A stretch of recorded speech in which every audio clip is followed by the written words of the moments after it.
जय महाकाल। आप सभी का स्वागत है आपके अपने YouTube channel extra knowledge in Hindi में। मैं आज आप लोग के लिए बहुत ही इंपॉर्टेंट वीडियो लेकर जी आज का जो मेरा वीडियो है असम राइफल। असम राइफल में आप लोग की रिक्रूटमेंट आई हुई है। जी हाँ, आप लोग की एक रिक्रूटमेंट आई हुई है Assam rifle tradesman technical recruitment rally 2024। जी हाँ, मैं इस रिक्रूटमेंट की बात नहीं कर रहा हूँ, इसके भी ऑनलाइन आप लोग के चल रहे हैं जो कि 19 दिसंबर 2023 तक चलने वाले हैं। रैली वगैरह इनकी स्टार्ट हो जाएगी।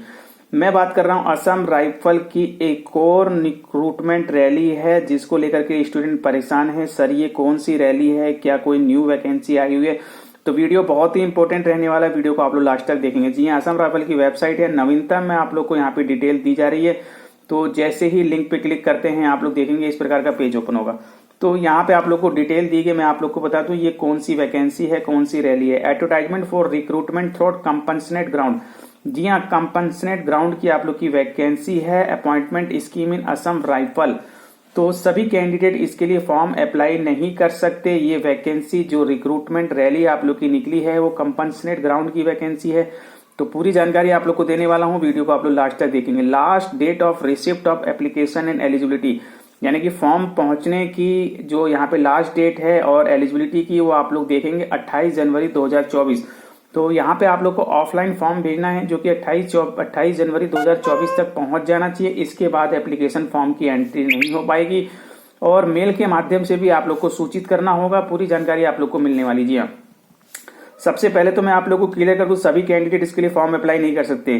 तो यहाँ पे आप लोग को बताया गया the recruitment is applicable for eligible dependent family member of Assam rifle personal skill killed in action, die, wheel in service, discharge from service on medical ground and missing wheel in service।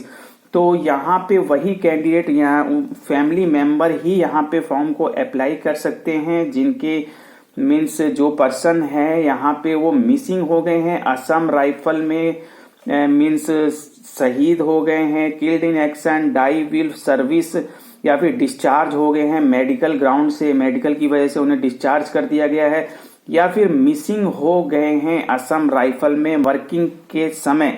तो ही यहाँ पे eligible है, वही उन्हीं के family member जो dependent हैं वही फॉर्म को अप्लाई कर सकते हैं। तो कौन कौन डिपेंडेंट में आएंगे पूरी जानकारी आप लोग को मिलने वाली, वीडियो को आप लोग लास्ट तक देखेंगे। ऑफलाइन और थ्रू मेल, ऑफलाइन और मेल के माध्यम से आप लोग को फॉर्म को भरना है। और across country invite and Assam rifle compensation appointment tentative held on 4 मार्च। तो यहाँ पे आप लोग की जो रैली का समय दिया गया है टेंटेटिव है, लेकिन 4 मार्च 2024 का समय दे दिया गया है रैली का, जो कि असम राइफल रिडकोर शिलोंग गुवाहाटी का एड्रेस दिया गया। ठीक है, date of reporting attend the recruitment rally वगैरह आप लोग को अटेंड करना होगा। बाकी आप लोग को रजिस्टर्ड पोस्ट के माध्यम से सूचित किया जाएगा। ध्यान रखिएगा, जो भी डॉक्यूमेंट्स वगैरह आप लोग को बताए जाएंगे वो सारे डॉक्यूमेंट आप लोग को अपलोड करने होंगे, सेंड करने होंगे और असम राइफल की वेबसाइट को आप लोग को विजिट करते रहना होगा। बाकी की डिटेल आप लोग को असम राइफल की वेबसाइट पे आ जाएगी। तो 4 मार्च 2024 आप लोग की रैली का समय दिया गया है। बाकी जो आगे की डेट वगैरह आप लोग को कब बुलाया जा रहा है रजिस्टर्ड पोस्ट के द्वारा आप लोग को बताया जाएगा। वेबसाइट वगैरह आप लोग चेक करते रहेंगे। ट्रेड वगैरह वैकेंसी की जानकारी दी गई है। तो यहाँ पे आप लोग की असम राइफलमैन राइफल वुमन जीडे की वैकेंसी है, 38 पोस्ट है। इसी प्रकार से warrant officer personal assistant male female दोनों एक वैकेंसी है। Warrant officer draftsman male candidate एक वैकेंसी है। राइफलमैन लाइनमैन मेल कैंडिडेट एक वैकेंसी है। राइफलमैन रिकवरी व्हीकल मैन एक वैकेंसी है। राइफलमैन प्लम्बर एक वैकेंसी है male candidate. Rifleman X-ray assistant male candidate एक वैकेंसी। 44 वैकेंसी निकल के आ रही है। तो इसको लेकर के स्टूडेंट परेशान थे, तो अभी आप लोग कंफ्यूजन में नहीं रहेंगे। मैंने आप लोग को बता दिया गया, वही लोग यहाँ पे फॉर्म को अप्लाई कर सकते हैं, उन्हीं के परिवार के लोग अप्लाई कर सकते हैं जिनके की फैमिली मेंबर यहाँ पे वर्किंग में थे और इस प्रकार से शहीद हो गए हैं, मिसिंग हो गए हैं या मेडिकल ग्राउंड से उन्हें अनफिट कर दिया गया। बिल्कुल साफ साफ लिख दिया है, Assam rifle personnel skilled in action, die या discharge from service, medical ground, missing हो गए हैं। तो इसी वही कैंडिडेट यहाँ पे फॉर्म को अप्लाई कर सकते। हाउ टू अप्लाई के लिए देखिए, सेल्फ अटेस्टेड सभी डॉक्यूमेंट आप लोग को सेंड करने होंगे और इसके अलावा जो एप्लीकेशन फॉर्म नीचे दिया गया वो आप लोग को भेजना होगा। इसके अलावा xerox copy of pension payment order वगैरह जो भी होगा, ठीक है, वो आप लोग को भेजना होगा। इनकम सर्टिफिकेट वगैरह, copy of photo copy ID वगैरह आप लोग को सेंड करनी पड़ेगी साथ में।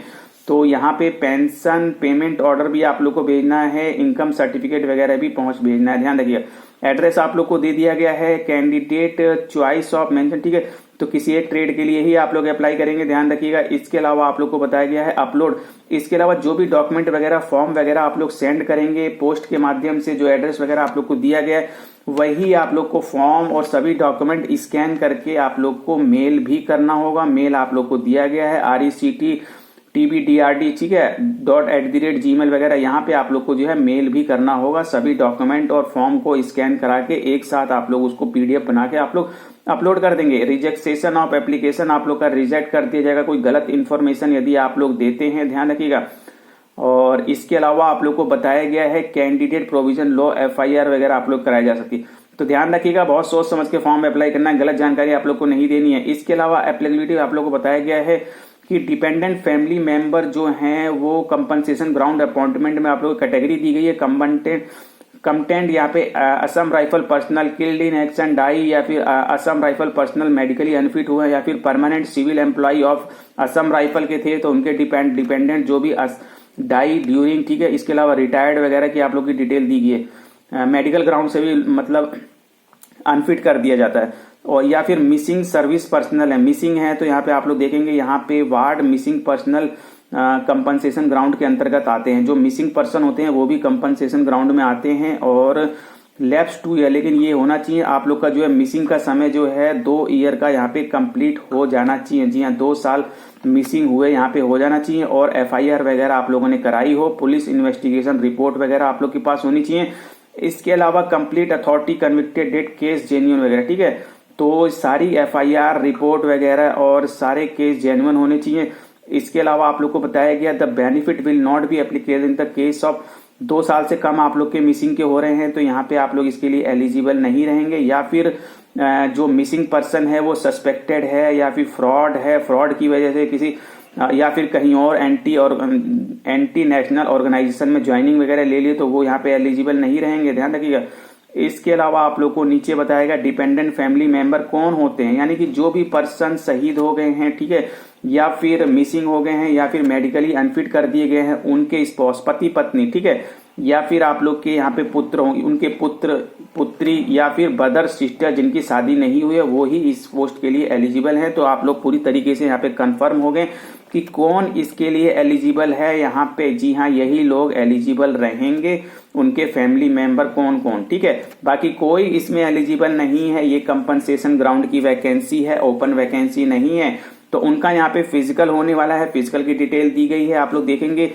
जो आप लोग की जनरल OBC SC है 170 मेल और फीमेल 157, चेस्ट 80 और 5 सेंटीमीटर का फुलाव दिया जाता है। ST कैंडिडेट है नॉर्थ स्टेट को ईस्ट को छोड़ के, तो यहाँ पे 162.5 मेल और फीमेल 150, 76 और 5 सेंटीमीटर का फुलाव यहाँ पे होना चाहिए मेल कैंडिडेट का। इसी प्रकार से ST नॉर्थ ईस्ट स्टेट से हैं, ST यहाँ पे आप लोग जो left wing active affected district से हैं या फिर आप लोग गढ़वाली कुमारी डोगरा मराठा वगैरह हैं, पूरी डिटेल आप लोग को दी गई। तो यहाँ पे फिजिकल आप लोग का होने वाला है और इसमें आप लोग को अलग अलग जो वारंट ऑफिसर के लिए अलग फिजिकल है और इसी प्रकार से प्लम्बर वगैरह राइफलमैन वगैरह के लिए अलग है। ये सब चीजें आप लोग देखेंगे।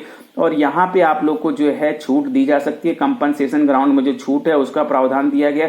हाइट में 7.5 सेंटीमीटर का, चेस्ट में आप लोग का 6 सेंटीमीटर का, एज में आप लोग को 15 साल का, ठीक है, और विडो है तो आप लोग को 40 ईयर तक आप लोग अप्लाई कर सकते हैं। मैक्सिमम पॉसिबिलिटीज जो है ध्यान रखिएगा। तो अच्छा खासा बेनिफिट है यहाँ पे एज में। इसके अलावा आप लोग को PET की जानकारी दी गई है। 2.4 किलोमीटर की रनिंग है। मेल कैंडिडेट 18 से 30 साल 12 मिनट, 30 से ऊपर के हैं तो 14 मिनट, फीमेल हैं। इसी प्रकार से लद्दाख को छोड़ करके तो 1600 मीटर की रनिंग है। आप लोग की जो है 8.5 मिनट, 18 से 30 साल एज, 30 से ऊपर है तो 9.5 मिनट का समय और लद्दाख रीजन से है तो डिटेल आप लोग को दी गई है। इसके अलावा आप लोग को बताया गया रिटन एग्जाम नहीं होता है। जो भी कंपनसेशन ग्राउंड में जो भी भर्ती लेते हैं, मीन से जो भी अप्लाई करते हैं, रिटन एग्जाम नहीं होता है, सिर्फ फिजिकल होगा। फिजिकल के बाद आप लोग का जो है ट्रेड टेस्ट होने वाला है। ट्रेड टेस्ट में आप लोग को यहाँ पे पास होना पड़ेगा। इसके बाद आप लोग का मेडिकल होता है, जी हाँ, और इसके बाद आगे का प्रोसेस वगैरह। तो यहाँ पे आप लोग को एजुकेशन क्वालिफिकेशन की भी डिटेल दी है। एजुकेशन क्वालिफिकेशन आप लोग देख सकते हैं। GD राइफलमैन के लिए 10th क्लास पास आप लोग होने चाहिए। 18 से 23 नॉर्मल एज आप लोग की यहाँ पे रखी गई है। बाकी आप लोग को जो छूट वगैरह मिलती है तो उसकी डिटेल आप लोग की बाद में। ठीक है। पर्सनल असिस्टेंट वारंट ऑफिसर के लिए 10+2 पास आप लोग होने चाहिए। स्किल टेस्ट यानी कि आप लोग का जो डिक्टेंशन वगैरह ये आप लोग का होना चाहिए। पर्सनल असिस्टेंट का है, ध्यान रखिएगा। ड्राफ्टमैन के लिए 10+2 पास होने चाहिए और 3 ईयर डिप्लोमा आप लोग का architecture apprenticeship recognised polytechnic college से होना चाहिए। 18 से 25 साल एज रखी गई है, ठीक है। ट्रेड टेस्ट आप लोग का होने वाला है। इसके अलावा लाइनमैन फील्ड के लिए 10th क्लास पास आप लोग होने चाहिए प्लस ITI आप लोग के पास होना चाहिए इलेक्ट्रिकल ट्रेड में, तो ही आप लोग अप्लाई कर सकेंगे। रिकवरी व्हीकल मैन के लिए आप लोग 10th क्लास पास होने चाहिए और ITI होना चाहिए आप लोग का रिकवरी व्हीकल मैकेनिक या फिर रिकवरी व्हीकल ऑपरेटर में, तो ही आप लोग इसके लिए एलिजिबल है। 18 से 25 साल एज है।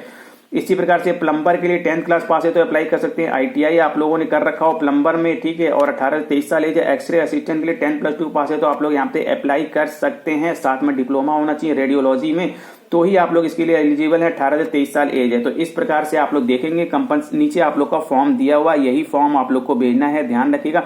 इसका प्रिंट आउट निकाल लेंगे। सभी डॉक्यूमेंट्स के आप लोग जो भी डॉक्यूमेंट्स भेजेंगे उसके प्रिंट आउट निकाल के एक साथ आप लोग को सबमिट करना होगा, सेल्फ अटेस्टेड, और आप लोग को मेल भी करना होगा। इसके अलावा भी कोई जानकारी लेनी है तो वीडियो को कमेंट बॉक्स में कमेंट करके मुझसे पूछिए, मैं आप लोग को जानकारी दूंगा। टेलीग्राम का लिंक दिया, टेलीग्राम से जुड़िए। तो मिलते हैं इसी प्रकार से नेक्स्ट वीडियो पर। जान से पहले आप लोगों से सीखोगे यदि चैनल सब्सक्राइब करके लाइक कीजिए, बेल आइकन वाले बटन को जरूर बता कि इसी प्रकार इंपॉर्टेंट इन्फॉर्मेटिव आप लोग ला करके। Thank you, see next time.